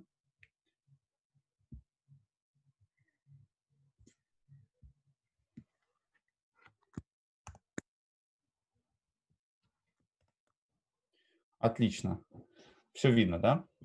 Венчур, базовые понятия. Так, 15 минут на базовые понятия, что же такое венчур и как он работает. Ну да, вот здесь не зря лежит MacBook, калькулятор, очки и деньги. Это, собственно, основные рабочие инструменты венчурного капиталиста. Пару слов обо мне. Я работал в нескольких фондах и компаниях. Сейчас занимаюсь венчурным фондом Кировского завода, Киров Групп VC. Так, для начала здесь вот очень важно понять, если мы говорим о стартапах, такая, в общем, теория, она очевидная, но все-таки в мире существует большое количество фондов, они разные, они вкладывают в разные активы, они вкладывают там в акции, которые вы можете купить на бирже, да, они вкладывают в какие-то крупные там публичные, непубличные компании, в недвижимость, в облигации. Вот. А стартапы — это молодые ранние компании, то есть существуют фонды, которые вкладывают в них. Особенностью инвестиций в стартапы является то, что, во-первых, у таких инвестиций очень низкая ликвидность, Низкая ликвидность — это значит, что вы не продадите долю очень быстро. Как если вы бы там купили акции «Газпрома» с утра, к вечеру бы вы могли бы их там зашортить и продать на бирже. Или там, не знаю, Microsoft. Здесь совершенно другая история. Это сложные неликвидные инвестиции, и ваша задача — обыграть рынок на большом сроке за счет своего опыта, за счет своей экспертизы. То есть, например, вы инвестируете в молодые компании, для того, чтобы им помогать. Там вы там работаете, например, в металлургическом производстве, да, там Кировский завод. Вы понимаете, что вы можете стартапам с определенной там стадией дать определенную экспертизу. И поэтому вы инвестируете, например, только там в e-commerce, который связан там, не знаю, с транспортировкой металла там, или каких-то запчастей, или еще что-то в этом духе. Так вот, что же такое стартап? Чем они отличаются от обычного бизнеса? Но это, собственно, бизнес, который ищет свою бизнес-модель. То есть если у нас там есть ларек с сигаретами, это, в общем-то, такая, несмотря на то, что это может быть ранняя компания, да, молодой бизнес, вот мы только его установили у метро там или у дороги, у шоссе, это, в общем-то, бизнес с известной бизнес-моделью, поэтому он стартапом не может считаться. А стартап — это такая организация, которая делает что-то инновационное и потом блуждает по рынку, понимая, заработает она на этом или нет. И с каждой стадией, по мере того, как степень осознания она увеличивается, ну, соответственно, риски уменьшаются такого мероприятия. Но в самом начале это полное отсутствие бизнес-модели, полное отсутствие подтвержденного рынка, почти нет клиентов, то есть продукт не завершен, зарабатывать, скорее всего, они не могут. Но и постепенно все эти пункты закрываются, да, то есть зрелая компания, у нее есть устоявшаяся бизнес-модель, подтвержденный рынок, там клиенты и так далее, и так далее. Вот. Кстати, как сказал предыдущий спикер, бизнес-модель периодически надо менять. Это тем более важно, потому что цикл продукта любого, там, будь это трактор, там, металлопрокат, не знаю, шкафы, ноутбуки, цикл продукта, он уменьшается. То есть если раньше можно было сделать там какой-то бизнес, какой-то продукт и 30 лет его продавать, то сейчас все меняется, и поэтому каждый бизнес, он такой уже переползает в сторону стартапа. Вот. Ну, собственно, да, есть еще одно определение. Вот, бизнес, который не научился зарабатывать деньги, называет себя стартапом. Вот слева стартап, справа предприниматель. Мне больше нравится, кстати, предприниматель. Вот. Пару слов о стадиях роста и финансирования проектов. Венчурный бизнес, он специфичный. Как правило, это работа с портфелем проектов. И когда вы работаете с портфелем, вы должны понимать, стартапы какой стадии, на какой стадии у вас фокус. Если это ранняя стадия, у вас больше риски, меньше чеки, но вы там можете больше вложить своих сил, энергии. Или наоборот, на поздней стадии риски меньше, там, ну, денег больше нужно. Там, слева направо жизненный цикл выглядит вот так вот. То есть сначала появляются кофаундеры, которые что-то, сооснователи, которые что-то придумывают. Вот, ангелы, 3F, да, Friends, Family and Fools, которые инвестируют это. То есть это стадия seed капитала, пассивного. Она там делится на pre-seed и seed, но это уже там детали ранних стадий. Далее вот компания немножко вылезает на уровень безубыточности. После этого она на первую стадию поднимается, на вторую, на третью. И уже вот устойчиво стоит на ногах и может привлекать деньги и масштабироваться. Но вот самое важное, это, конечно, где умирает большинство стартапов, это некая долина смерти, сопряженная с поиском бизнес-модели. Ну, такие очевидные довольно-таки вещи. Если посмотреть на эту схему под увеличительным стеклом, здесь есть несколько важных моментов. Вот обратите внимание, есть пресид, да, вот эта стадия сразу после поиска идеи, это предпассивная стадия, здесь у нас поиск клиентов, здесь приходят ангельские инвестиции, акселераторы, государство. И вот здесь может появиться первая выручка. Но первая выручка, несмотря на первую выручку, стартап все еще находится в долине смерти. Потому что вот выручка идет, идет, идет слева направо, да, и только через довольно ощутимое время, стартап приходит к безубыточности. То есть он не боится там умереть через 3 месяца, и здесь у него уже такая чуть более стабильная работа после раунда А. Очень важный критерий перехода с одной стадии на другую, потому что если мы привлекли сид, это не значит, что в следующий раунд у нас будет раунд А. То есть сид — это такая история для валидации бизнес-гипотезы, для получения статистически значимого количества клиентов для того, чтобы переходить к накачке. То есть это стадия проверки каналов. Вот. Pre-seed — это такой, скорее, поиск product market fit, соответственно, идеи. И вот seed можно привлечь, например, на российский рынок там, для захвата российских клиентов, а потом можно привлечь для захвата там польских клиентов или литовских, или там, в Штатах, например. То есть и сиды бывают разные, и их объемы разные, могут быть несколько миллионов долларов. Но как бы основное идейное отличие вот этих вот стадий, оно вот в качестве бизнеса, в качестве. Ну, собственно, да, вот идея pre-seed и seed — это поиск бизнес-модели, а начиная с раунда А начинается масштабирование бизнес-модели. В общем-то, такие основы. Здесь есть отличительные особенности каждой стадии. Я еще раз написал. То есть seed уже характеризуется тем, конец сида, то, что там уже сходится юнит-экономика в данных каналах на статистически значимом количестве клиентов. Если это B2C, то там это 100, если это B2B, там 10, например. Вот. Так, ну поехали. Вот. Очень важно, когда мы говорим о стартапах, говорить про большой рынок. Вот. Это, в общем, на самом деле такая вещь, она не очевидная. То есть, когда вот венчурные фонды работают, они ищут стартапы, у каждого из которых есть очень большой рынок. Зачем это нужно?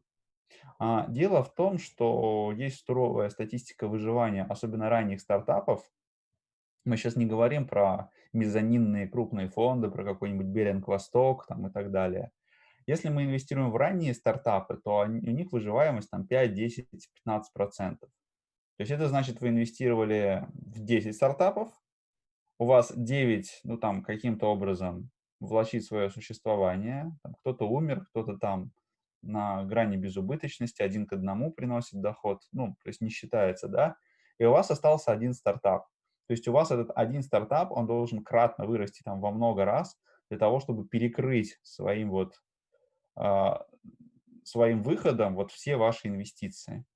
Что значит перекрыть инвестиции? То есть вы инвестировали, еще раз, 10 рублей, вот эти 9 умерли, да, то есть это значит 1, но 1 он не должен стать 10.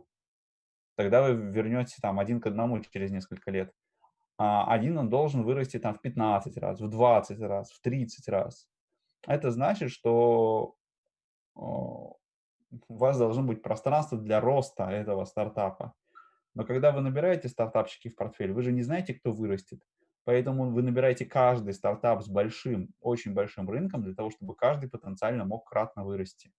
И это очень серьезное ограничение. Собственно, поэтому ларек с шаурмой или шавермой вы не сможете масштабировать, если только у вас не холдинг.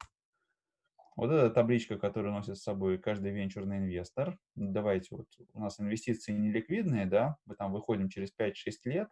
Вот на пересечении 5 лет и вот кратности роста, например, 15-20, у нас цифры 72%. То есть это значит, что если стартап собирается расти с темпом меньше 70% в год, то это значит что-то не то. Такой темп поддерживать очень сложно. Вот. Money on money, да, это вот обратная табличка, кратность возврата инвестиций. То есть вы говорите, окей, у меня доходность будет 100%, через 5 лет, 100% 5 лет, ну вот в 32 раза мы вырастем. Окей, звучит как план. У венчурных инвесторов такая табличка ранней стадии, у private equity она немного другая, потому что там доходности поменьше. Но идея, наверное, понятна, да. То есть вот здесь формула ценности — это первоначальные инвестиции умножить на единицы плюс ставка в степени n лет. 5 лет, 10 лет и так далее. Вот. Собственно, да, рынок — важнейшее ограничение в модели, поэтому есть вот такие вот рынки. Вы наверняка слышали там, сам, сом.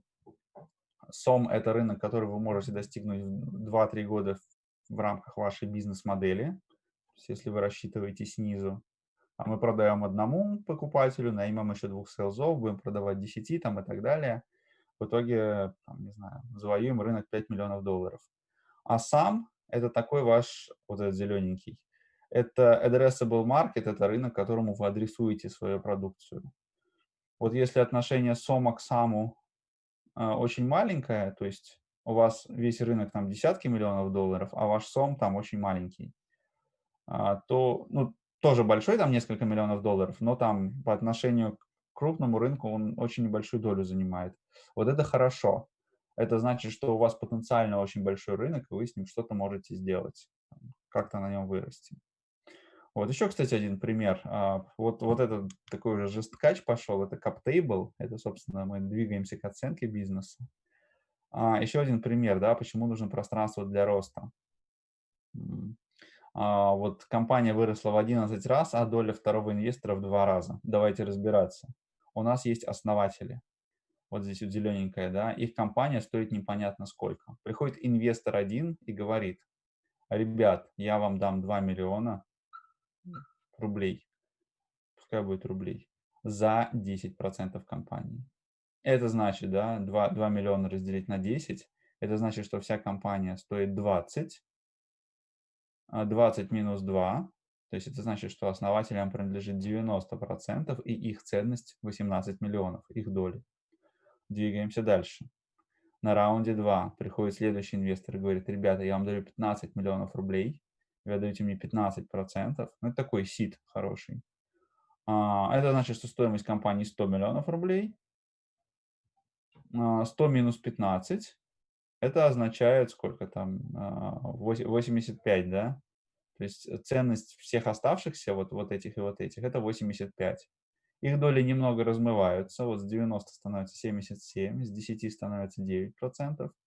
Но за счет того, что оценка выросла больше, чем размылись их доли. То есть они получили кратный рост. Если мы поделим вот эту вот стоимость их доли на предыдущую их стоимость, то мы получили рост в 4 раза. Ну, в принципе, классно. А потом приходит третий инвестор, та же история повторяется, я вам дам 50 миллионов за 20%. Вот, то есть всю компанию мы там оценили в 250. Значит, 250 минус 50, вот на предыдущих основателей остается 200. И вот смотрим, как выросли их доли. Обратите внимание, что доли их выросли, ну, доли основателей выросли там в 8,5 раз, ну, если говорить про премани, то в 11, да. А вот доля второго инвестора, она выросла всего в 2 раза. То есть тут тоже очень важно, чтобы у вас был потолок для роста. Так, двигаемся дальше. В оценке очень важна оценка стоимости компании. Вот, к сожалению, мы вот такую вот оценку по Free Cash Flow to Firm, это финансовые потоки, да, мы можем построить только на поздней стадии, когда стартап начинает уже что-то генерировать, а вначале мы скорее так фантазируем. Вот. Сейчас расскажу, как делается эта оценка. Да, еще очень важная вещь хотел сказать, что есть так называемые мультипликаторы, которые позволяют быстро прикинуть стоимость компании там, через 5 лет, если она с определенным темпом будет продавать и с определенным темпом расти.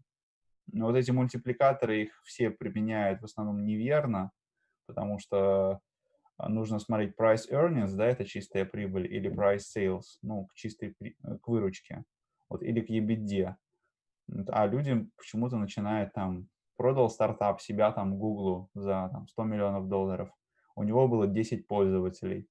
И все такие: значит, мультипликатор на одного пользователя 10 миллионов, значит, один B2B пользователь стоит 10 миллионов. Да их вообще не из-за пользователей покупали. Их покупали, может быть, из-за технологий. К чему вы к этим пользователям привязываетесь? Или там у HeadHunter там, не знаю, 3 миллиона B2B юзеров. Ага, значит, там... Ну, может быть, в таких бизнесах такие мультипликаторы разумные, вот, но в основном они денежные, и в основном они имеют смысл, когда у вас есть определенный темп роста. Вот обратите внимание, внизу табличка темп роста от иксов мультипликатора, от EV к revenue, да. price sales. EV – это enterprise value, это стоимость компании, revenue – это выручка. Обратите внимание, все говорят, у нас мультипликатор выручки 4, 5, там еще что-то. Ребят, если вы растете с темпом роста там 10-20% в год, у вас мультипликатор выручки 2 в лучшем случае, в России 1,5, да, потому что это нестабильная валюта, и у нас риски очень большие. Если консалтинг, кстати, 0,7 или 1,2, то есть такая. Если у вас темп роста большой за последние годы, вот 20, 30, 40%, то, наверное, можно подумать о более быстром мультипликаторе. То есть мультипликатор, он не характеризует вашу выручку, он характеризует темп вашего роста. Так, ну, здесь, наверное, закончим. И давайте побежим в следующую презентацию.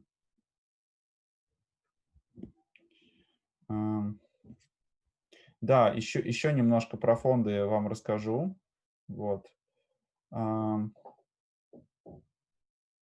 Так, вид, слайд-шоу. Погнали. Вот. Немножко об акселерации и инкубации. Ну, вот эти картинки я вам показал, да, рынок, стартап, норма доходности.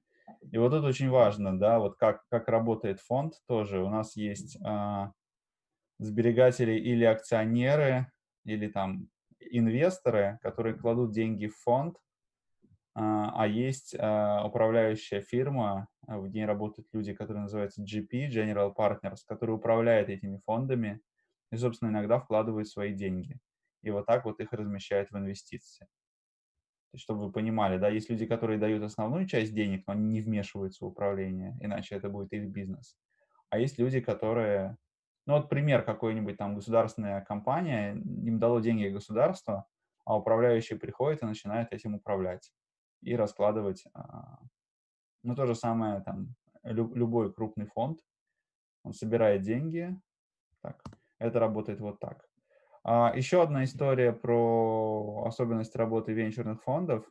Дело в том, что вот, компании ищут очень unusual creature, да, необычных существ, которые могут вырасти, как я вам уже говорил, да, в 10 и более раз. И вот получается так, что вот внизу шкала от лучших к худшим, то есть мы вкладываем в какой-то объем стартапов, и он распределяется очень неравномерно. То есть в основном они умирают, вот, а вот здесь вот возникают какие-то выбросы. Вот. Так, двигаемся дальше. Собственно, да, именно поэтому вот компании нужен очень большой рынок, да, повторюсь еще раз. То есть у нас, например, размер фонда 100 миллионов, то есть он там 8-10 лет держит там, активы, да, ожидаемая доходность больше 20%. Если 1,2 возвести в десятую степень, то получится там порядка 200 миллионов, но если вам нужна доходность больше, то порядка 300 миллионов. Вот. А 300 миллионов нужно размещать в какое-то количество компаний, они, в принципе, их объем ограничен. Если вы там их делите, знаю, там, между 40 стартапами, ну, в общем, в любом случае вам нужен какой-то стартап, который который у вас стоит несколько сотен миллионов, потому что вы в него положили там 10-20. Таким образом, у вас экзит, вот для того, чтобы у вас перекрылась вся экономика, должен быть там стартап на экзите должен стоить $1 миллиард или $2. Именно поэтому все ищут юникорны. То есть на российском рынке чуть попроще, здесь доходности больше, не такой большой выход, поэтому все ищут юникорны с именем, да, то есть и стартап, который дорого стоит, и который там дивиденды вам будет приносить. Но вот еще раз, да, рынок важен, и важно найти вот такое вот необычное существо, вот такой вот динозаврика, да, который кратно вырастет у вас. Так, диверсификация и концентрация. Это супер важная история. Почему бизнес-ангелы в основном банкротятся, ну, если это не серийные бизнес-ангелы, а фонды, они в основном, ну, каким-то образом диверсифицируются. Вот здесь по горизонтали cash on cash return, то есть возврат капитала. Вот, а наверху вероятность такого возврата, да, там 50%, 75%, 100%. А, по мере того, как cash-on-cash return растет, вероятность такого возврата уменьшается, но уменьшается по-разному. Если у вас в портфеле 5 стартапов, ваша вероятность выиграть, она очень небольшая. Если 10, побольше. Если хотя бы 25, то вы уже далеко впереди. То есть исследования показывают, да, что доходность портфеля фонда очень сильно зависит от количества проинвестированных компаний. Потому что у вас компании могут умереть, а какие-то компании неожиданно могут взлететь. Это еще одна особенность работы венчурного бизнеса, да. И вот если мы говорим про ранние стадии, а мы в основном работаем с ранними стадиями, то вы сталкиваетесь с такими понятиями, как акселератор и инкубатор. Ну вот, может быть, вы там нам напишите в комментариях, чем они отличаются друг от друга. Какие-то, может быть, есть у вас мысли на этот счет.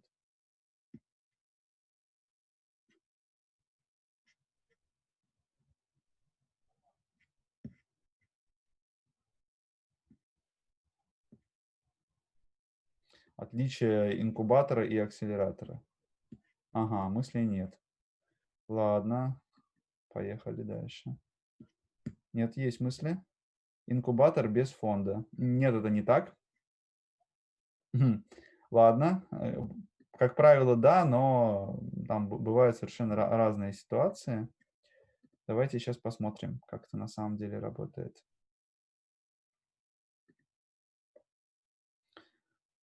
Что такое инкубатор, да? Акселератор, он ускоряет, как правило, да, стартапы, которые есть. То есть уже какой-то стартап с какой-то минимальной готовой бизнес-моделью, MVP, и нужно понять, полетит это или нет. К нему принимают довольно жестокие технологии, применяют, и либо команда распадается, либо она переходит на следующий уровень. А инкубатор — это как раз-таки процесс зарождения. Это более ранняя история, чем акселерация, и она может составлять там 12-24 месяца и так далее. Обратите внимание, здесь нарисован там какой-то корпоративный инкубатор, ну или не корпоративный. Идея, создание MVP, верификация, там, работающая бизнес-модель, и все это там довольно долго. А вот сам акселератор — это такое вливание денег, тестирование каналов и спроса. Вот. Собственно, да, очень важный такой момент, да, раз уж мы находимся в России, и там у нас довольно сильно развита эта инфраструктура фондов, вот давайте посмотрим на то, как устроены классические там акселераторы и инкубаторы. Вот есть так называемый рэнкинг, да, но я тут взял 17-й год, но он сейчас не сильно отличается. Есть так называемая платиновая лига акселераторов, там, Y Combinator, есть золотая лига. Но люди, которые закончили 500 стартапс, они с вами там подискутируют еще, да, кто из них там золотая, кто платиновая лига. Но тем не менее, вот они, вот эти акселераторы, на которые все равняются и которые работают. Да, классические акселераторы и инкубаторы. Очень важно, что вот, например, какой-то срез европейского рынка, здесь там несколько сотен успешных акселераторских программ, и вот акселераторы и инкубаторы — это очень важная составляющая венчурного рынка. По сути, это такой следующий шаг, у которого фонды перенимают успешные стартапы. Но есть очень важный момент. Вот часто акселераторы выполняют роль due diligence, именно поэтому у изначально акселераторов, там Bain Capital, Seedcamp, Y Combinator, у них уже есть свой фонд. То есть они привлекают десятки и сотни миллионов долларов, чтобы не только акселерировать ранние стартапы, но чтобы потом в них еще и докладывать деньги.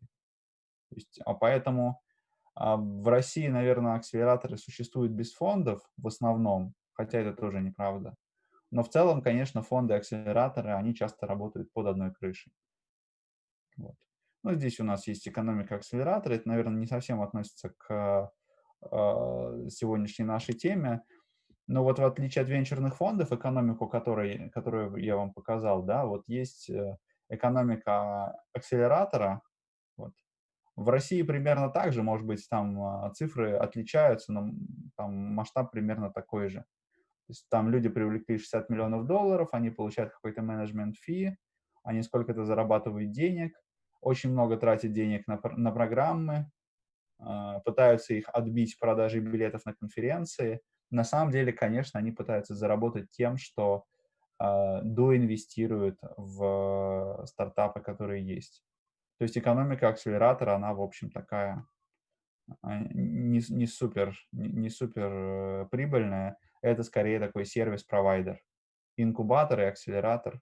Поэтому, да, важна их там синхронность с фондом. Еще очень важный игрок в России — это так называемые корпоративные венчурные фонды.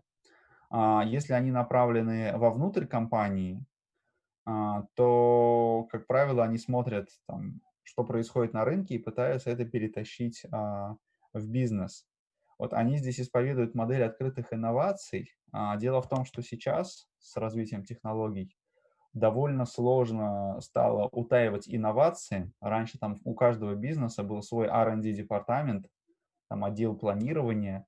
Они там сидели за бетонными стенами, и никто ничего не знал. И все там шифровали микросхемы. Если там японцы распаивали американскую микросхему, она взрывалась там и так далее. Сейчас так никто не делает, потому что продукт очень быстро повторить. Вопрос там к доступу к людям, к клиентам, к рекламным каналам. То есть, в принципе, здесь большое количество разработчиков продуктов, они могут делать продукты самостоятельно, без корпорации, и задача корпорации их привлечь. То есть вот слева была вороночка, да, и вот справа, видите, вот около корпоратов крутится большое количество там бизнес-лидеров, они выходят из корпорации наружу, они заходят. Это так называемая модель открытых инноваций. И вот корпоративные венчурные фонды и программы инновационные, они должны поддерживать вот эту модель открытых инноваций. А все это, кстати, произошло из-за того, что у нас сильно развились микропроцессоры, интернет, телеком, и сейчас продукт стоит сделать очень дешево. Если бы этого не было, то модели открытых инноваций, там, корпоративных фондов, акселераторов, инкубаторов, скорее всего, там в таком объеме бы не существовало. Вот. Ну что, теперь, если вопросов нет, давайте коротко к оценке бизнеса. Здесь. Так. Сколько стоит моя компания? Такая вот очень важная тема, потому что люди, у которых есть стартап. Так, нужен ли, Надежда пишет, нужна ли предакселерационная программа перед акселератором? Ну, зависит от стадии развития вашего стартапа. Если у вас стартап не тянет акселератор, то тогда нужна. Если его берут в акселератор без оговорок, если у него есть готовый MVP и первые продажи, ну, я думаю, что нет, не нужна. Предакселерационная подготовка нужна для слабых стартапов, ну, вернее, не слабых, которые еще не вылупились, которые еще не перешли на следующую стадию. Вот и все. Окей, сколько стоит мой бизнес? Это то, что интересует каждый стартап. Вот. Как правило, для оценки бизнеса используют финансовую модель. Вот. Вообще финансовая модель штука довольно полезная. Вот она вам может помочь. Она может выступить в качестве операционного плана. Пожалуйста, да. Она может выступить в качестве там штуки, которая позволяет вам анализировать чувствительность вашей модели. То есть добавили там 2 сейлзов, как изменится ваша выручка. Поменяли конверсию, как изменится ваша выручка. Но, как правило, конечно, из финансовой модели явным образом вытекают некие финансовые потоки, вот они называются кэшфлоу, и из них, как правило, строится прогноз и стоимость компании. То есть как бы такая модель — это штука полезная. Но мы сейчас говорим о ней с точки зрения оценки, но она вообще такая довольно популярная, интересная штука. Вот давайте посмотрим на финансовые потоки, которые у нас генерирует бизнес. да, вот это годы, то есть он генерирует там минус, минус, плюс, плюс, плюс. Вот. Мы все эти потоки каким-то образом складываем, и мы их обязательно уменьшаем на некую ставку, в которую мы закладываем риск и временную стоимость денег. То есть мы понимаем, что доллар сегодня стоит больше, чем доллар завтра. Ну, рубль, естественно, тоже. Таким образом, у нас получается некая стоимость компании, плюс мы понимаем, сколько денег нужно вложить, складывая вот этот вот минус. То есть у нас инвестиции плюс стоимость компании, это получается ее post-money оценка. Вот. Такая, в общем-то, простая, довольно очевидная история. Давайте подробнее по ней пройдемся. Раз уж мы сейчас пытаемся там перейти к тому, как нам нужно оценивать компанию, от всего венчурного бизнеса до конкретной компании. Давайте кратко по ней пробежимся. То есть у нас есть earnings before interest and tax. Вот это EBITDA или операционная прибыль. Вы там заработали 100 рублей, отдали там за рекламу, налоги, там платежи и так далее, и так далее. И вот у вас до вычета налога на прибыль получилась вот какая-то сумма. Это, собственно, и есть ваша операционная прибыль. Это основная составляющая вашего денежного потока. Если вы генерируете убыток, значит, ваша прибыль отрицательная. Если вы не генерируете убыток, ну, значит, скорее всего, у вас все хорошо. Потом прибавляем некую амортизацию, ну, такие неденежные вычеты. Амортизация – это хитрая штука. Вы купили стол за 1 000 000 и разделили эту стоимость на 3 года. То есть потратили вы эти деньги в первом периоде, а потом в каждом периоде дописываете этот минус. Ну вот, чтобы избавиться от этих вычетов, мы, когда считаем операционную прибыль, их вычитаем, но здесь мы должны прибавить назад. Изменение оборотного капитала. Вот это очень важная штука, потому что часто вы, например, везете какие-то электронные компоненты или платите кому-то заранее. Вот это увеличивает вашу оборотку, и это уменьшает ваш денежный поток. Это очень важно. Ну и внизу следующий пункт – это капитальные затраты. То есть вы покупаете там сервера, какие-то там мощности, еще что-то. Вот. Структура доходов и расходов. Это, наверное, самое интересное. Это вот еще раз, да, это первая составляющая вот нашего бизнеса. Собственно, то, ради чего мы делаем. Выручка считается, наверное, очень просто. Это штуки умножаем на средний чек. Здесь эта математика сложнее, чем кажется, потому что вы продаете не только новым клиентам, вы продаете старым клиентам. У них есть определенное время жизни на сервисе, ретеншн, они отваливаются. С другой стороны, они там у вас что-то докупают.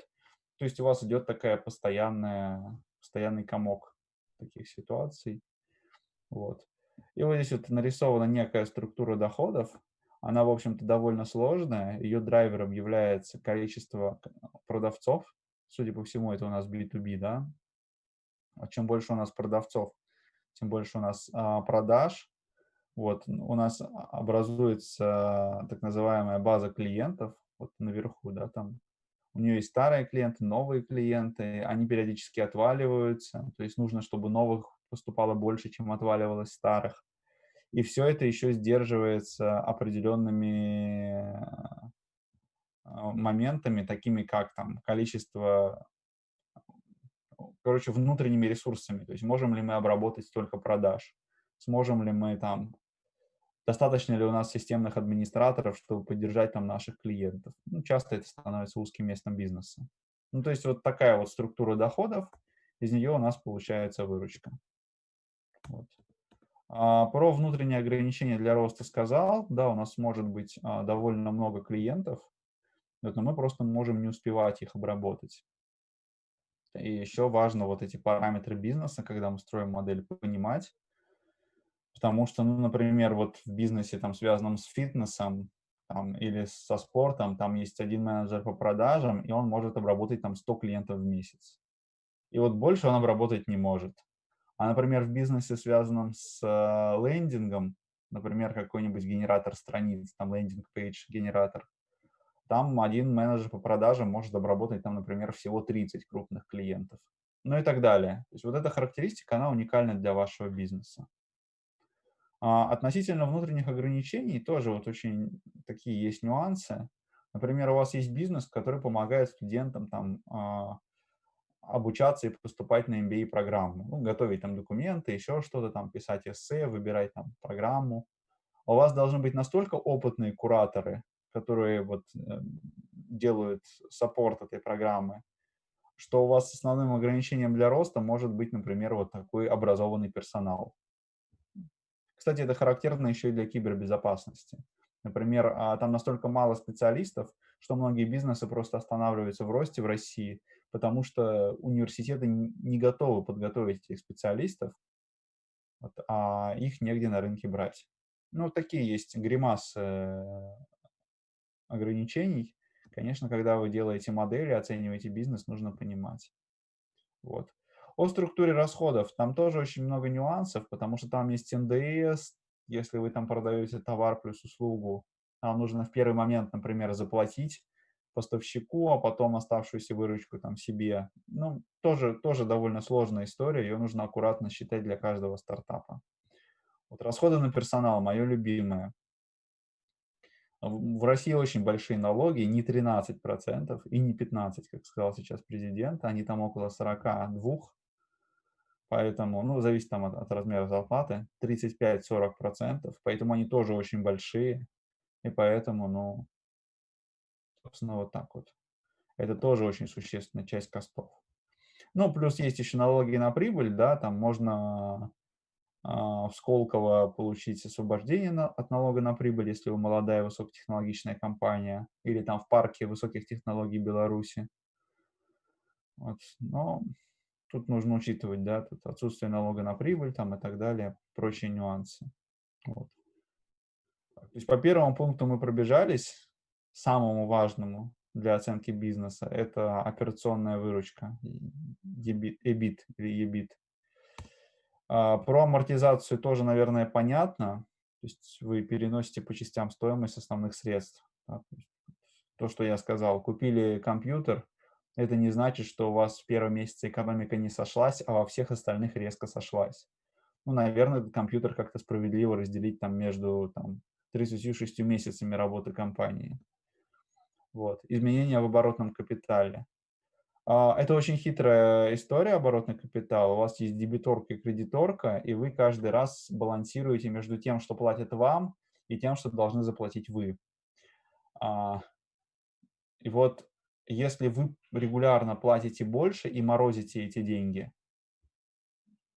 то это значит, что ну, у вас оборотный капитал, он сильно раздувается. Бывает, у вас экономика сходится, но вам нужно вкинуть деньги в оборотный капитал просто потому, что у вас нет денег на счету в данный момент.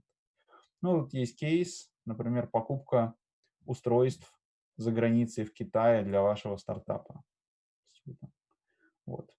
Ну, если не знаем, мы не можем посчитать, можно взять исторический процент от выручки, как оборотные расходы.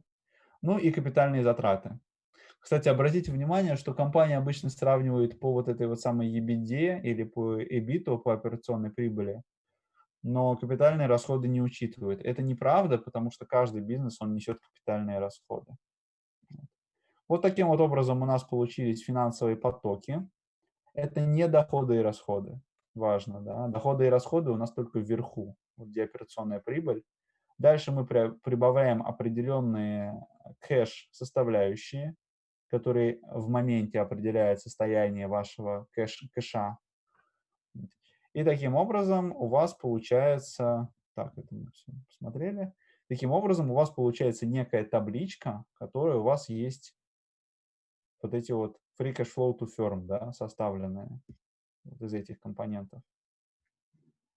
У вас есть итоговая стоимость компании, которую вы могли вычислить либо по формуле, там, продлив вот этот вот free cash flow в бесконечность, либо использовав мультипликатор. Дальше вы делите их на норму доходности, которая у венчура очень высокая, да, мы тоже с вами разбирали. Все складываете и получаете стоимость компании. Дальше требуемый объем инвестиций делите на стоимость, получаете долю. То есть, ну, в общем, просто как апельсин, Есть нюансы, но как и везде. Вот, да, очень советую читать всякие ресурсы Инвестопедия. Там многое можно об этом узнать. Так, это у меня пример каптейбла, который я рассказывал.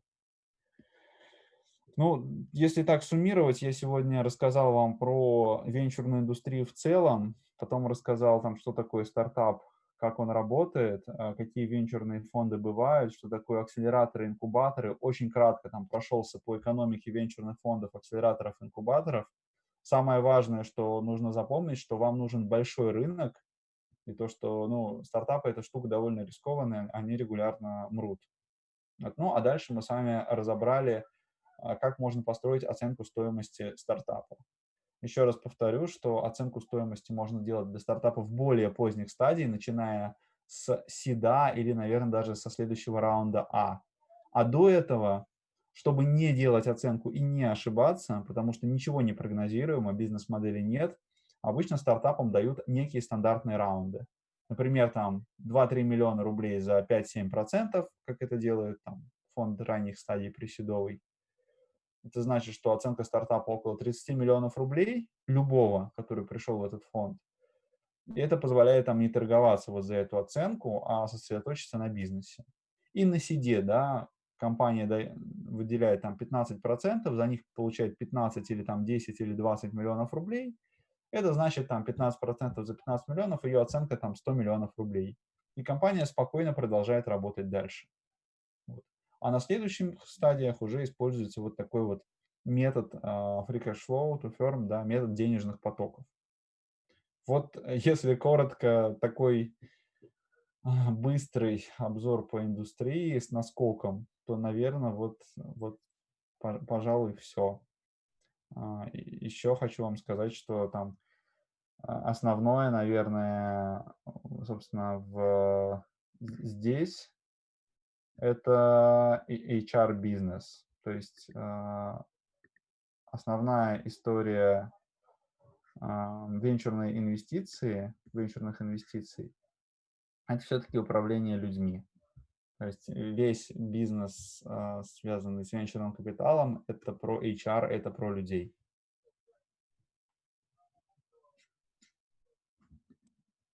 Ага. Игорь, спасибо за интересный материал. Но мне кажется, все равно вот стартапам, ребятам, которые сейчас вот просто даже с идеей, им тоже важно заранее уже понимать цифры. Цифры вот. Именно. Им Цифры. нужно понимать, что почему-то нас не взяли акселератор, какой ужас. Ну да, ребят, вы там делаете стартап в той области, которая принципиально не вырастет. Лучше найти аналог на Западе, сказать, что вот смотрите, вот такой стартап в Германии или в Штатах вырос кратно, там, он продан за 10 миллиардов долларов, а вот мы делаем то же самое, и с большей вероятностью вы привлечете. То есть цифры здесь очень важны. И вот вопрос из Ютуба. Мгм. Как привлечь бизнес-ангелов в стартапы? Ну, взять и привлечь. То Ну, есть привлечь. может Надо быть, взять. ну, ваше мнение или, может быть, ваш опыт был Ну, какой-то? смотрите, смотря где вы работаете, да, если вы работаете, не знаю, делаете логистический стартап, вы летаете дронами и смотрите, что происходит, значит, вы наверняка из логистики, у вас один из членов команды, второй член команды из IT. Если он из IT, то он может пойти по своим университетам, где-то есть там сообщество бизнес-ангелов, вот я знаю в Москве, там в Бауманке, в Физтехе, в Питерском политехе, вот в университете Санкт-Петербургском тоже есть. То есть если вы там, вы можете идти там по своим корням, с одной стороны. С другой стороны, если человек из логистики, второй член команды, он, например, идет по каким-то людям, которые пишет, звонит, встречается с ними на конференциях. Ну, то есть это такой, это индивидуальный процесс, но если вы не можете самостоятельно дойти до вашего бизнес-ангела, и вы начинаете привлекать там каких-то упаковщиков, которые вам помогают это делать, ну, блин, ну нет, надо делать это последовательно, аккуратненько, готовиться к этому. Наверняка вы там в своей области профессионально. Ну, ищите в своей области. Люди сразу поймут, что у вас за бизнес. Мгм. У меня вопрос вот про ваш корпоративный фонд, про ваш акселератор. Какие условия? Ну, вы там определенно по каким-то направлениям или... Да, смотрите, фонд Киров Групп VC, я сейчас даже, может быть,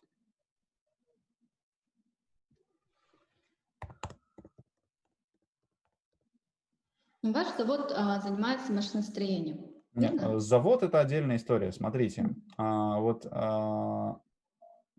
здесь сейчас на сайте рекламируется акселератор. Значит, ПАО «Кировский завод» — это группа компаний, да, в нее входит там порядка 20 производств совершенно разных.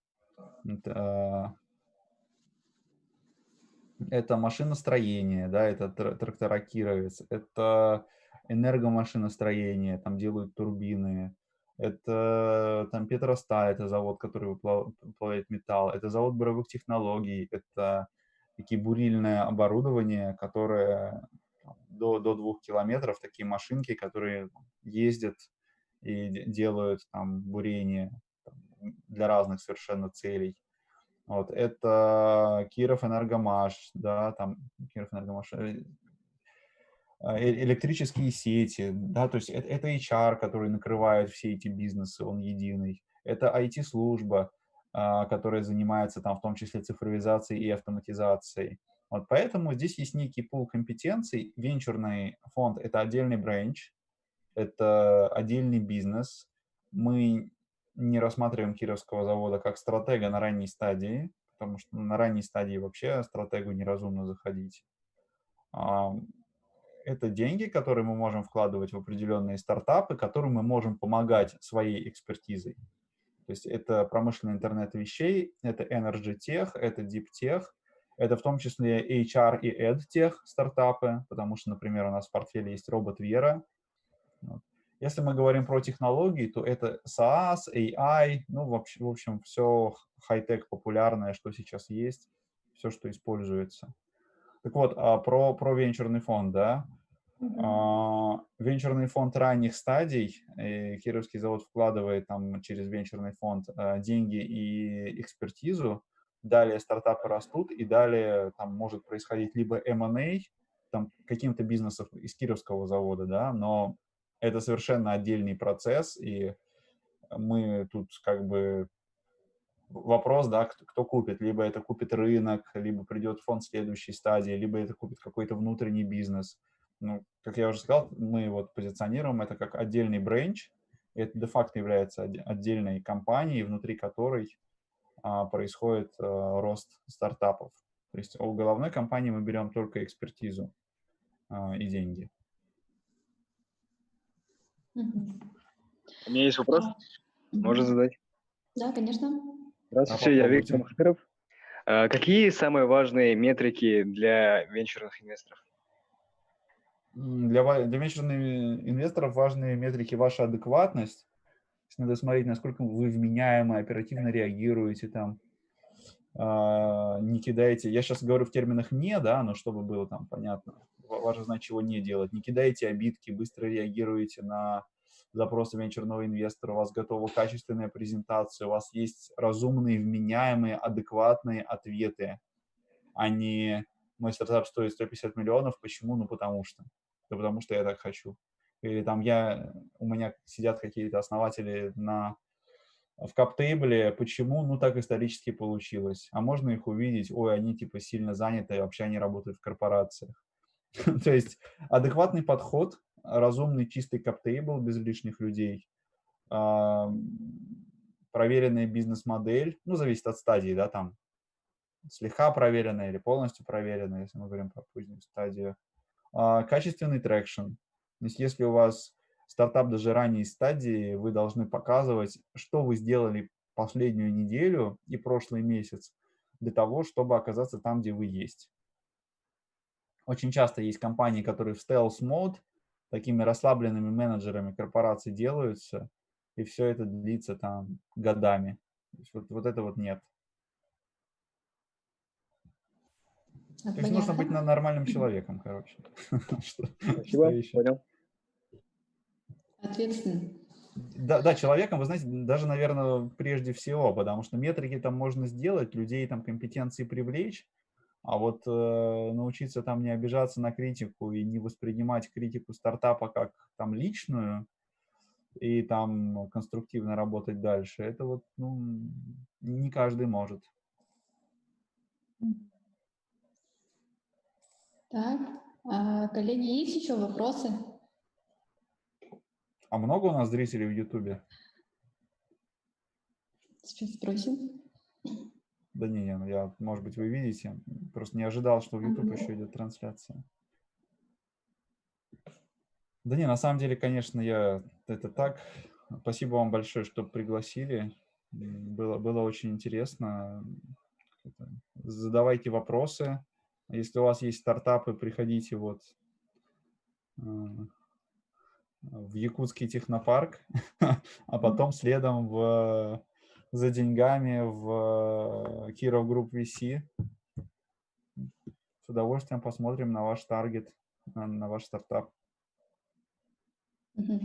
Так, спасибо Игорю. И, ну, еще раз повторюсь, да, очень круто, что к нам вот присоединились коллеги из Москвы и из Санкт-Петербурга. И таким образом вот у нас новая дружба, так скажем, да. Вот, огромное спасибо. Приезжайте в Петербург, когда все закончится. Обязательно. И вы тоже приезжайте к нам на наш национальный праздник ИСЭХ. Вот как раз-таки во время вот такого ИСЭХа, да, национального нашего праздника, проходит вот наша выставка. Вот. И вам огромная благодарность, и вам, и Елене Морозовой, которая отозвалась, да, на наш запрос. Ну и увидимся еще и дальше будем сотрудничать. Спасибо. Хорошо. Спасибо большое. До свидания. До свидания. Так, всем ребятам до свидания. Завтра у нас с 2 часов начнется выступление Петра Лукачевского. Далее выступит Станислав Триерс на тему определения целевой аудитории стартапа. И в конце третья лекция будет про Сколково. Поэтому завтра тоже подключайтесь. До свидания.